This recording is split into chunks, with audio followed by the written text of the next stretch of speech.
Hi everyone, welcome to Buckle Up Podcast. I'm Natalia Earle and I'm a certified business and life coach that loves talking to people. I'm fascinated by humans and how our brain works. What is it that makes a decision good or bad, and how does that decision ultimately shape our path and destiny? Everyone loves to talk about success, but what about the flip side? How about adversity? Failure is such a big and often necessary part of life, and it's simply unavoidable. So I invite you to join me on this inspiring, honest, unpolished interview show with breathtakingly real conversations that go deep on setbacks and hardships that are part of the puzzle that ultimately lead to growth, discovery of inner greatness, and what makes us resilient. Grab your helmet and buckle up, people. It's going to be a bumpy ride. But what a ride it will be.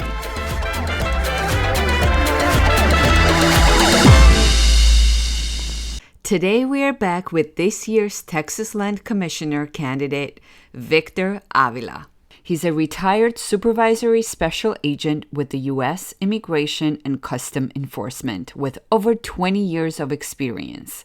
He's an author of a book, Agent Under Fire, A Murder and a Manifesto.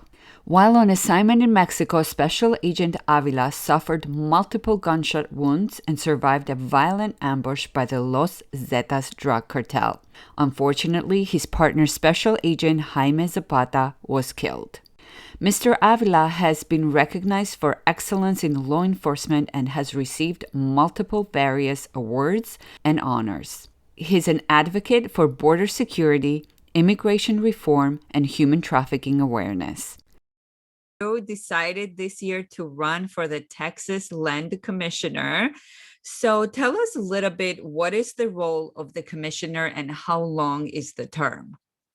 Okay, great question. And what I've found out is that as I go around the campaign trail, a lot of people don't know what this office is. Even in Texas, it's kind of an obscure office, yet it's so important. And once I tell you what this office does, you're gonna think, how in the world do people not know about it? And that's one of the reasons why I'm running. So this office primarily overlooks the Texas land, 13 million acres of public land in Texas. So this is the oldest office in the state of Texas. This office was created before there was a governor office. And it was created to defend Texas and its land and its property. And so it still continues to do that because Texas has a lot of natural resources, oil and gas, mineral rights, and we continue to explore those, even though the Biden administration wants to stop us from using our own natural resources. We continue to do that, not just on our land, but also in the Gulf that pertains to Texas as well, and offshore drilling. So those resources then are distributed to several programs around Texas. And the number one program that the resources goes to is called the Permanent School Fund, PSF. The Permanent School Fund is billions of dollars that is resourced from this office goes to our school systems, our public school systems, universities, and all levels of public schools for buildings and other projects. And so that's one of them. The other one is veteran benefits. This office oversees veteran benefits at the state level for housing, placement, benefits also that has to do with putting them in line to the VA system, education programs as well. So the number one reason I ran is because, as you know, in my background, I'm very concerned about what's happening on the border. And this office is called the General Land Office. The General Land Office has already, the existing one, an existing commissioner has teamed up with the governor and started really focusing on the border. It is, as you can imagine, the border here in Texas, it is wide open and it is just out of control. And I'm going to share more stuff about that because I just came back from spending 5 days there, went to 6 counties around the border. And boy, let me tell you, it is not good news to share. This office oversees that land, that public land that touches our border. So I'm going to concentrate on that. I'm going to concentrate on that land to finally put some barriers, call it a wall, call it a fence, infrastructure, roads, lighting, technology, anything and everything that we can to reduce the flow of the illegal activity that's coming right now. Right now, there is absolutely no stopping. There is wide open. I can't exaggerate this. I'm not exaggerating when millions of people are literally the ones that are turning themselves in and the ones that are just we call them runners are being smuggled by the cartel. Just yesterday, they caught a tractor trailer in the back full with over 60 adult males in the back, packed like sardines, and down in Dimmitt County, Texas, which is South Texas. This happens on a continuous basis over here. We have stash houses, over 200 stash houses in the Laredo area. And so border security is not just illegal immigration. It's not just the people. That's obviously one of the main issues, but it's the criminal element and the criminal activity attached to that, that even if I understand, even if it's some people that just want to come here for a better life and they're just what we call economic migrants, I understand the difference. But the problem is we have some very, very bad people commingled or just coming out into the United States from 150 different counties. So forget Mexico, forget Central America. We're talking about people from Bangladesh, from Syria, from Yemen, from Russia, from Ukraine, from Afghanistan, from Pakistan.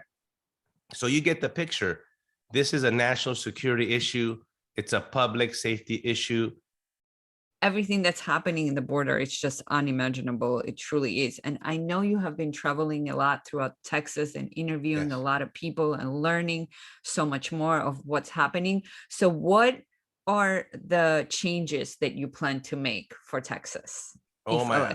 So this is what I'm going to do is I'm going to be a change agent, and that's what I'm going to be with this office. This office is going to, first of all, the citizens of Texas are going to know who their Texas Land Commissioner is, and I'm going to be very visible. I'm going to be very vocal, and I'm going to do things that have never been done, just like I did in my career.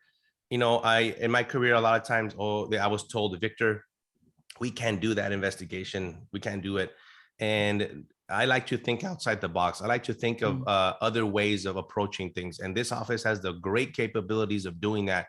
And it has great jurisdiction, great authority. So let's exercise it, right? Number one is on the border, day one, I'm going to go do an assessment down there. I've already started that on my own as a private citizen. I just came back and met with the private landowners, the ranchers who meet up with our Texas public land. And I want to say, well, what do you want me to do here on your property? A lot of the owners are telling me, Victor, will donate the land to the state of Texas. Put something there, please. Put a barrier, put lights, put something, because we need to stop the flow of the traffic that's coming here. They're tired of the properties being destroyed. Their fences are cut, and their cattle and their farms, and they're losing. It's money for them. This is their livelihood. Plus, they have armed cartel members walking around in their property in the Texas side. And they're like, we have guns in Texas, but we're not going to shoot this guy. You know, if we shoot this guy and kill him, we're going to have the wrath of the cartel come over and kill our whole family. They're afraid in their own home. And so that's the number one thing I'm going to do. Second, I'm going to think outside the box. And the second thing I want to do, it's very important, and I'm going to set it up from day one, is I want to take my lieutenant governor and governor to Mexico. You heard me right. I'm going to take them to Mexico. We're going to set up a meeting in Mexico, and we're going to talk to our neighbors. Whether you like it or not, Mexico's there. They're not going away. And believe me, I know, I worked there. You know my story. I was almost killed by the cartels. It'll be 11 years this month. And I know how it's like. I know the corruption, but we have no choice. There's not an ocean there. It's a sovereign country, and we must engage them just like you would your neighbor.